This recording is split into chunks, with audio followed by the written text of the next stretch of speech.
अफवाह ये है कि पीटीआई के एमएन ने शहरियार अफरीदी शायद अपनी असेंबली की नशिस्त छोड़ दें। अब आप ये नहीं कह सकते अगर वो बुक मेकर्स हैं तो ये लड़के भी इन्वॉल्व है, जब तक कि कंप्लीट प्रूफ ना हो, क्योंकि जब आप कोर्ट्स में जाओगे तो बदनामी पाकिस्तान की क्रिकेट की होगी। बाबर को चाहिए कि जो इल्जाम कह लो या एक क्वेश्चंस जो मुबशर ने उठाए उसके आप जवाब दे दें। प्लेयर्स की बात हो, यानी आप पर्चियां लेनी छोड़ दें, आप रिश्तेदारियां निभानी छोड़ दें, तो शायद हमारे क्रिकेट के हालात बेहतरीन हो जाए। बाबर जबरदस्त बैट्समैन, इसमें कोई दो राय नहीं, बट मेरी नजर में he is not captain material at all, absolutely not, he is not captain material at all. ये शहरियार अफरीदी के कैरेक्टर का टेस्ट है इस वक्त। अस्सलाम वालेकुम नाजरीन, आप देख रहे हैं इस हफ्ते की टॉप स्टोरी और मेरे साथ हैं पीजे मीर और मैं आपका होस्ट मुबशर बुखारी। और ख़वातीन हज़रात, जैसे कि आप जानते हैं हमारी बेहतरीन T20 की टीम वापस पहुंच चुकी है और बहुत सारे लोग उसमें से, और यहाँ पे ईद के बाद की सेलिब्रेशंस वो जारी रखे हुए हैं। इसी दौरान एक तो क्रिकेट के हवाले से एक पाकिस्तान में, अब चूंकि हम वर्ल्ड कप में तो नहीं हमारी टीम रही, लेकिन हम सोशल मीडिया पे एक और वर्ल्ड कप खेल रहे हैं और उस हवाले से ये डेवलपमेंट हुई कि मारूफ एंकर मुबशर लुकमान ने एक पता नहीं अब उनका सोर्स ऑफ इंफॉर्मेशन क्या है, ये हमें पीजे मीर बेहतर बता सकेंगे, तारीख भी बताएंगे। उन्होंने कहा कि पाकिस्तान ने मैच फिक्सिंग की और उनके पास कोई गालिबन इस हवाले से कोई एविडेंस होगी यकीनन, क्योंकि अब तो फैक्ट चेकिंग का दौर है, बगैर एविडेंस बात करना आपको यकीनन ट्रबल इनवाइट करते हैं आप बगैर सबूत के बात करके।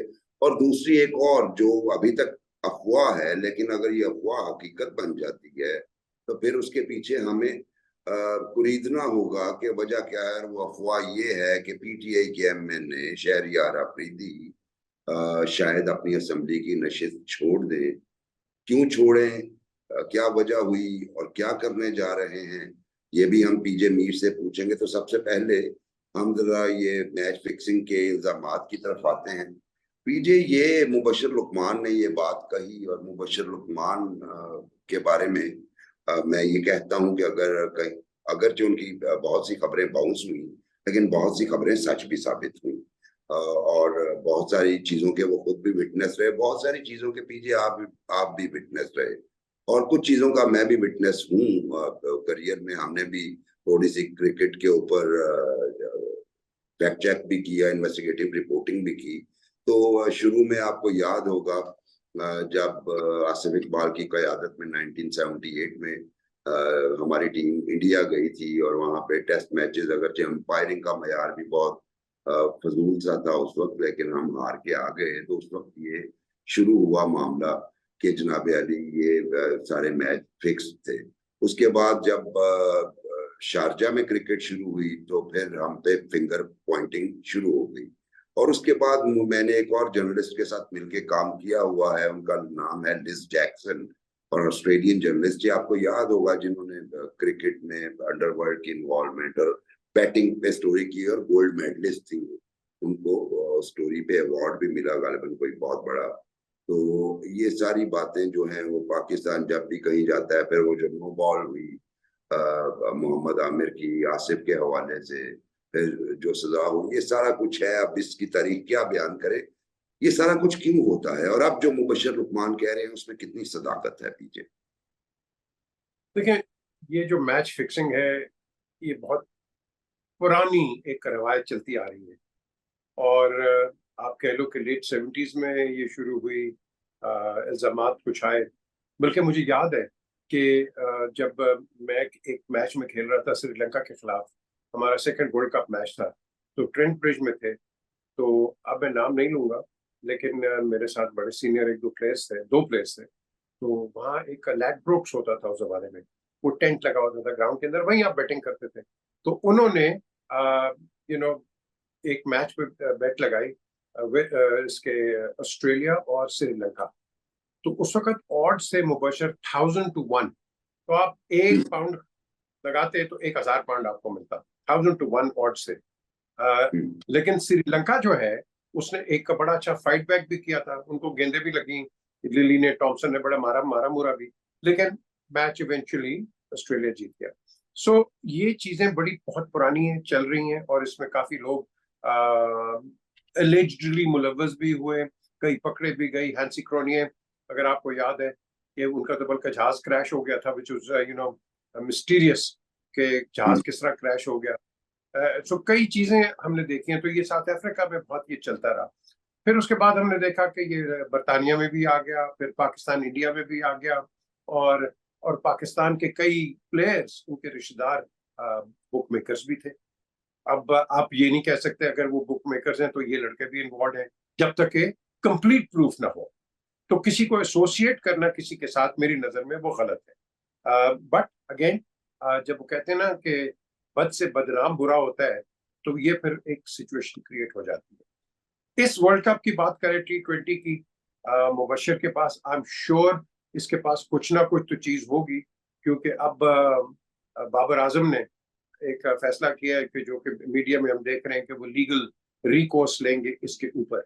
तो मैं समझता हूं कि instead of doing legal recourse, Mubashar ने एक सवाल उठाया है, आप इसका सवाल का जवाब दे दो, क्योंकि जब आप कोर्ट्स में जाओगे तो बदनामी पाकिस्तान की क्रिकेट की होगी। ये मैं आपको बड़े वाज़ेह तरीके से बता रहा हूँ, बदनामी बाबर आजम की नहीं होगी, पाकिस्तान की क्रिकेट की होगी।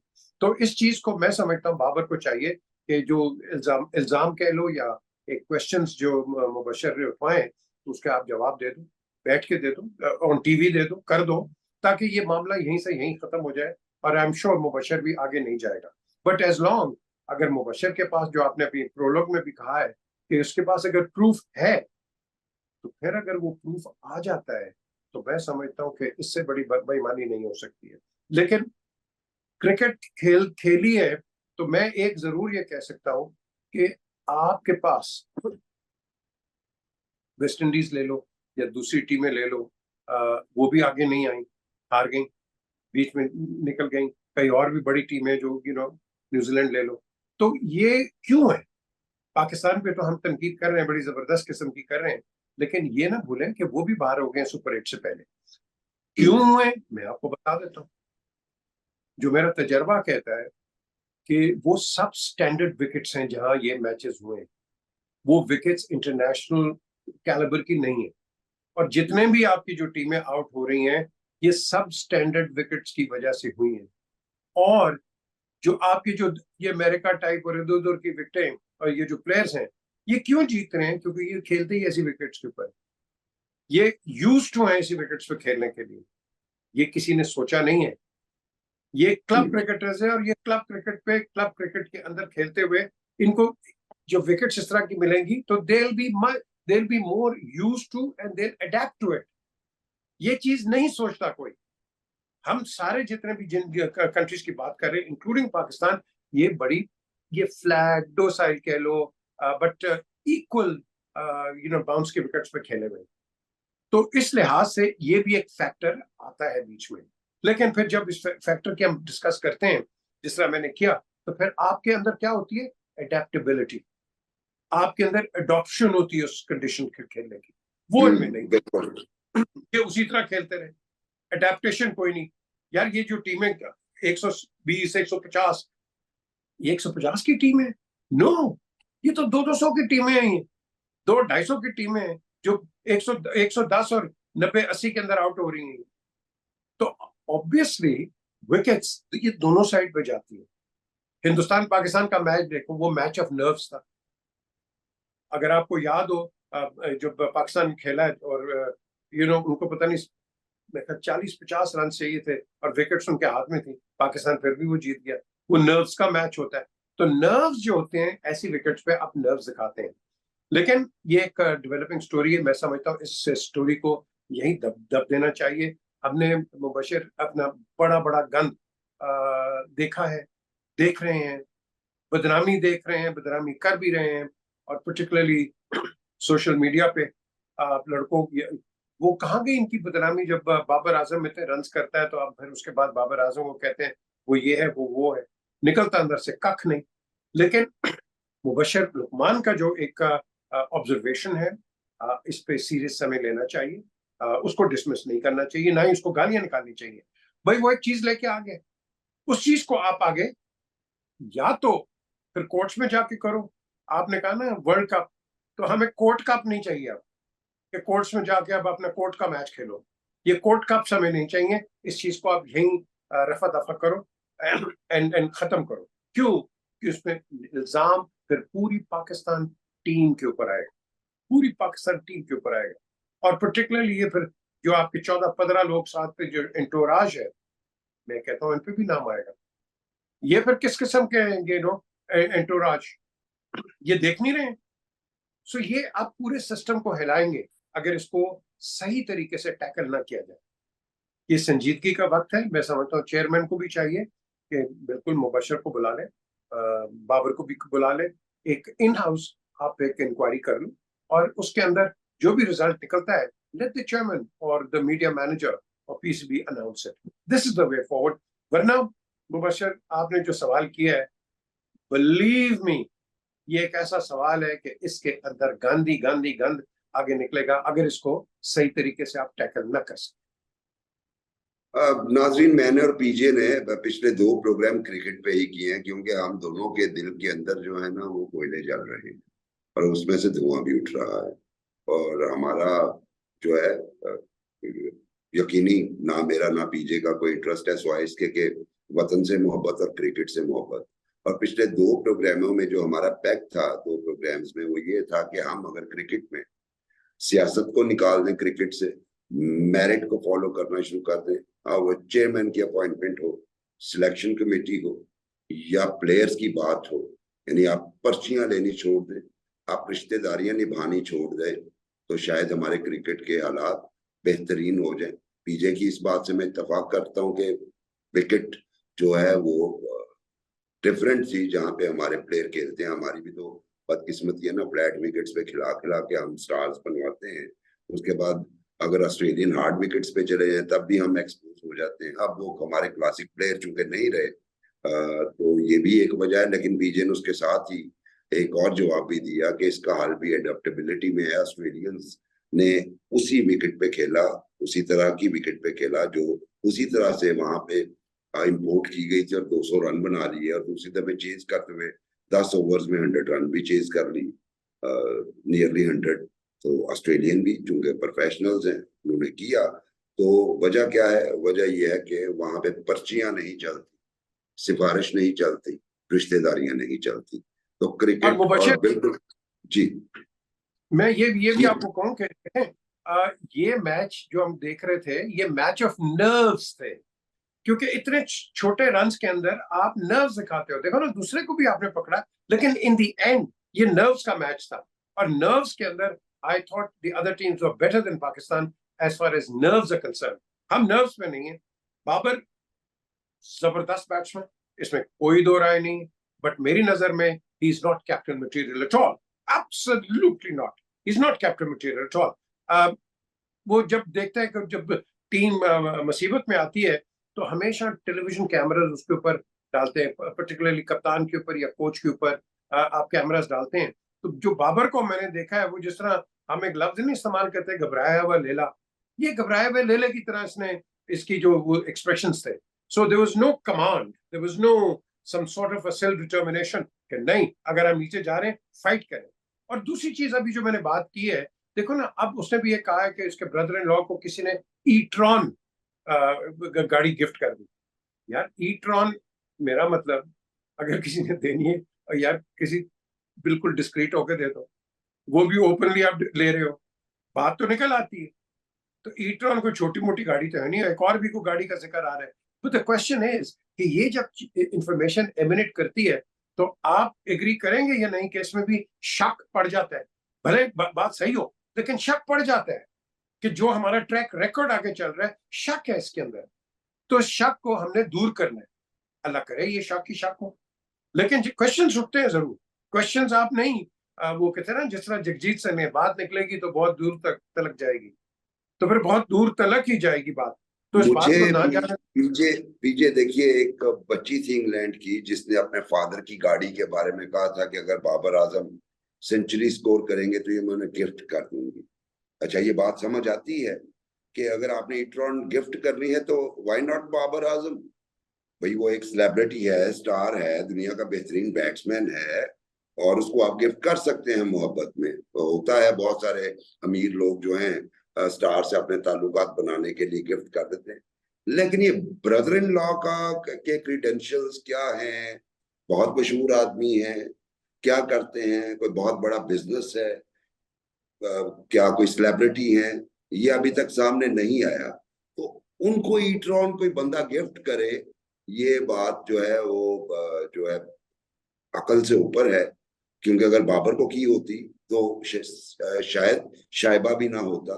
इसलिए ये बात आपकी ठीक है कि ऐसे वाकयात जो हैं वो शकूक शुबहात को जन्म देते हैं। माजी का एक वाकया मुझे याद आ रहा है, और चूंकि मैंने उसे कवर किया था एक्सटेंसिवली, जब लाहौर हाई कोर्ट ने तलब किया था और फिर उस पर कमेटी बनाई थी और पुलिस को इन्वॉल्व किया था, ये allegation of betting match fixing, और उसमें हमारे बहुत बड़े स्टार, आपने पीजे, आप बड़े रख रखाव वाले आदमी हैं, आप बता देते हैं कि जनाब लोगों के रिश्तेदारों की बुक्स हुआ करती थी, बैटिंग बुक्स, लेकिन आपने नाम नहीं बताया। मैं भी नहीं बताऊंगा अब आपकी वजह से, वरना मैं वो इतना मुंह फाटूं कि मैं नाम बता देता हूँ। लेकिन मुझे याद है उसमें हमारे टॉप क्रिकेटर्स थे, हमारे बेस्ट फास्ट बॉलर्स, यानी वसीम अकरम, वकार यूनस, अताउर रहमान, इंजमामुल हक, सईद अनवर, आमिर सुहेल, सलीम मलिक, इजाज अहमद, और सिर्फ एक बंदे को सजा मिली और उसका नाम था सलीम मलिक। और बाद में जब हमने कैलकुलेट किया उस सारी सिनेरियो को, तो ये अंदाजा हुआ कि उसको कुर्बानी का बकरा बनाया गया। लिंक्स दूसरों के भी थे, लेकिन उन साहब को बलि चढ़ा दिया गया कि चले एक की बलि करके आप बाकी लोगों की जान छुड़वा दें। तो पाकिस्तान में जो आपने कहा, दो ही ऑप्शंस हैं कि या तो ठप कर दें माजी की तरह और इसी तरह ही पर्ची सिस्टम और मेरिट की वायलेशंस करते रहें, और दूसरा ये है कि फिर जब आप थॉरो इन्वेस्टिगेशंस करेंगे, प्रोब करेंगे, तो फिर एक खौफनाक गर्द उड़ेगी। लेकिन गर्द जब उड़ती है तो उसके बाद मतला साफ भी होता है एक दिन, और चीजें बेहतर भी हो जाती है। पीछे अगले टॉपिक। जी मोहसिन, ये जो आपने अभी नाम लिए हैं सारों के, इसमें अताउर रहमान, ये मैं आपको गारंटी करके बता रहा हूं, अताउर रहमान को स्केपगोट बनाया गया। अताउर रहमान ने जो स्टेटमेंट्स दी हैं, हम इसको बुला लेंगे अपने शो के अंदर भी, इसको बुला लेंगे, ये आपको बता देगा, ये बिल्कुल आपको बता देगा कि क्या हुआ क्या नहीं हुआ। और मैं आपको बताऊं कि अब बताओ खुला है, उसे बताइए बातें। उसे एक जगह बताने की कोशिश की, एक टेलीविजन चैनल ने उसको बिठाने से इनकार कर दिया। Can you believe it? वो बिल्कुल प्रोग्राम हुआ कर रहा होगा, था बिल्कुल हुआ और होगा। उसको बेचारे को टीवी चैनल पे नहीं बिठाते। क्यों? क्योंकि वो लॉबिंग एक थी, और अता का बेचारे को इन्होंने ये उसका किया। तो मैंने कहा था तूने क्यों किया? कहना जी मैं इन्हों दी जाना बचाइया ने, तो सारा ब्लेम मैं ले लिया, लेकिन गल ए सी, खुदा की कसम हाँ उसे मुझे बताया, शोज में बताया जी। है, मेरे कई शोज के अंदर फिर बातें की हैं उसने। और तो दूसरा बैन अब सलीम मलिक, और दूसरा बैन सलीम मलिक पे लगा था, दूसरा बैन सलीम जी, मलिक पे लगा था, फिर लगा, कोर्ट शुक्र से ही है वो खत्म करवाया। इन्होंने, शुक्र है। इसी में ही पीजे मुझे एक और याद आ रहा है, इंग्लैंड का वो टूर जिसमें मोहम्मद आमिर और आसिफ के खिलाफ स्कैंडल आया था। अब ये बात चूंकि इस तरह निकल ही गई है, तो तारीख का वर्क पलटना हमारी जिम्मेदारी है। हमारे मौजूदा चीफ सेलेक्टर वहाब रियाज, इन पे भी फिंगर पॉइंटिंग हुई थी उस वक्त, लेकिन चूंकि उनकी फैमिली इन्फ्लुएंशियल है, उस मामले को प्रोब भी नहीं किया गया, और आज वो चीफ सेलेक्टर है। मुबशर, मैं बताता हूँ, आपने आमिर की और आसिफ की बात की। मैं उस वक्त पाकिस्तान हाई कमीशन लंदन में था, एक कोई रिसेप्शन हो रही थी, मैं और आसिफ इकबाल वहां गए थे। मेरे पास वाजिद शमसुल हसन आए, उन्होंने कहा मियाँ मेरे साथ चलो। तो मैंने कहा वाजिद भाई किधर जाना है? तुम मेरे साथ चलो। मैं नीचे गया, एक ऑफिसर था हमारा इंटेलिजेंस का, हम तीनों गाड़ी में बैठ के रीजेंस पार्क मैरिट में गए। सुनने वाली बात है, मैंने कहा जी पहले तो बुलाएं सबको, सबको नीचे बुलाया, यावर सईद मैनेजर, ये तफजुल रिजवी, ये जितने भी थे ये, और आसिफ और आमिर, ये दोनों नीचे थे। मैंने सबके सामने इनसे पूछा जो जो है वहां, आप वेरीफाई कराएं। मैंने कहा आसिफ मुझे अभी बता दो, हम तुम्हारी जान बचा सकते हैं। आमिर बता, नहीं सर कुछ भी नहीं हुआ, हमने कुछ भी नहीं किया। और उस वक्त सलमान भट्ट का कमरा पुलिस सर्च कर रही थी ऊपर। आमिर ने भी यही कहा, नहीं सर हमने कुछ नहीं किया। शाहिद अफरीदी मेरे पास आया, इसने मुझे कहा आप आए, मैं दरवाजे पे चला गया, उन्होंने कहा सर इन्होंने किया है। तो मैंने कहा शायद मीटिंग में अंदर बात करो, उसने कहा नहीं सर आप बात करें। मैंने कहा भाई मेरे पास एक सोर्स है, उसने कहा तुमने किया। इन्होंने कसमें खाई हर चीज की। वाजिब भाई ने इनसे कहा कि देखो इसमें पाकिस्तान की बदनामी है, यावर सईद साहब ने भी यही कहा, सब ने कहा कि बता दो। ये नहीं मान, चलो खत्म होगी बात, मीटिंग खत्म होगी। तो मैंने कहा जी अब मीडिया के ऊपर कोई ना जाए। इनको मैनेजर को मैं कहा यावर भाई अब आपने इन दोनों को गया अपने कमरे में जाए। ये कमरे में नहीं गए। जब हम बाहर निकले तो मैं और साहिबजादा जहांगीर बाहर थे, वो चीकू जहांगीर, ये बाहर थे मैरियट लॉबी के अंदर। और स्काई टीवी ने लॉन्ग रेंज कैमरास लगाए थे, और वो जो आदमी था मैच फिक्सर वो बाहर था। हमारे मैनेजर ने, जो लॉयर था सिक्योरिटी वाला, उसने उसको कहा गेट आउट ऑफ हियर। उसने उसके साथ तलखी की कि तुम कौन हो मुझे कहने वाला ये, और आमिर लॉबी के अंदर फिर रहा था। अब आप मुझे बताओ, जब इनको मना किया तुमने बाहर नहीं जाना, कमरे में जाओ, तुम क्यों फिर रहे हो बाहर? तो ये जो चीजें हैं ये बिल्कुल इनोसेंटली फिर रहा होगा, ऐसी कोई बात नहीं है, लेकिन ये एक परसेप्शन क्रिएट हो जाता है। और ये जो बिल्कुल परसेप्शन, ये सारे परसेप्शन ऑन हेयर से पे या लुक से पे वटेवर ये बन जाते हैं। तो ये बड़ी चीजें ये हुई हैं। और बदकिस्मती से अल्लाह जन्नत दे इजाज भट्ट साहब को, मैंने कहा जी किसी को बताएं इधर कोई तो मीडिया को संभाले, कोई नहीं उन्होंने किया कि हम कर लेंगे कर लेंगे। कितनी बदनामी हुई, बहुत कितनी बदनामी, बदनामी हुई। बहुत बदनामी हुई पीजे। अनफॉर्चुनेटली ये इतना दिलचस्प टॉपिक है और मुझे पता है आप इस पे घंटों क्या दिनों बोल सकते हैं। और ये प्रोग्राम इसलिए कि आज आपने बाकायदा अपने अंदर से कुछ जो है वो जो आपके अंदर राज छुपे हुए थे उनको भी बाहर निकाला है। तो हम जल्दी जल्दी से अगले सवाल की तरफ जाते हैं, क्योंकि मुझे बड़ी बेचैनी हो रही है उसका जवाब जानने के लिए, क्योंकि मेरा अपना परसेप्शन तो जो भी हो, ये शहरयार अफरीदी के हवाले से एक अफवाह है, अगरचे इसकी वेरिफिकेशन अभी होना बाकी है। लेकिन आप क्या समझते हैं, अगर ये अफवाह हकीकत है तो इसका पस मंजर क्या हो सकता है? अगर तो ये अफवाह है तो अफवाह को रहने देते हैं। लेकिन ये जहां से न्यूज आ रही है, बड़ी स्ट्रांग न्यूज है कि वो जी वो असेंबली की सीट अपनी छोड़ रहे हैं। भाई क्यों छोड़ रहे हैं? क्या आपको किसी ने प्रेशर डाला है, या आपके ऊपर कोई ऐसे केसेस हैं कि जो खोलने का डर आ गया है कि आप छोड़ रहे हैं? या आप समझते हैं कि इमरान खान जो है वो अभी बाहर नहीं आ रहे? या आप समझते हैं कि आपका पॉलिटिकल कैरियर एडवांस नहीं हो रहा ऑपोजिशन के अंदर? क्या आप समझते हैं कि आप गवर्नमेंट सीट्स पे जाके कुछ काम करेंगे? क्या आप समझते हैं कि आपने अपनी पार्टी का साथ अब छोड़ना है? ये बड़े सवालात इस पे उठेंगे। और ये शहरयार अफरीदी के कैरेक्टर का टेस्ट है इस वक्त। हमेशा मैं क्रेडिट देता हूँ ये नून वालों को कि जब नवाज शरीफ लंदन में या एग्जाइल में थे या जद्दा में थे, यार कई डाई हार्ड्स खड़े रहे। I have a lot of respect for the people, I and I still do. नए तो बड़े वो आ जाते हैं आर्टिस्ट, ये बैठे हुए हैं जो भी नून के अंदर, आप उनकी कदर करो, इज्जत करो, जो नवाज शरीफ के साथ खड़े रहे इन डिफिकल्ट टाइम्स, जो बेनजीर के साथ खड़े रहे इन डिफिकल्ट टाइम्स। यू नो, हमें उन लोगों की कदर करनी चाहिए। तो जो इमरान के साथ आज नहीं खड़ा हुआ for one reason the other, तो ये तो फिर जो उनको मैं कहता था ये पैराशूटिस्ट हैं, ये पैराशूट फिर ये ग्लाइड करके कहीं और चले जाएंगे। तो अल्लाह करे इस तरह की बात ना हो, क्योंकि हम चाहते हैं कि जो जिस नजरिए के साथ खड़ा है, वेदर ए पार्टी बी पार्टी सी पार्टी, खड़े रहो, क्योंकि हमारी सियासत वहीं से तकड़ी होगी। तो अगर आपने ये सियासत करनी है ना हॉप स्टेप एंड जंप, तो ये ज्यादा देर नहीं रहती।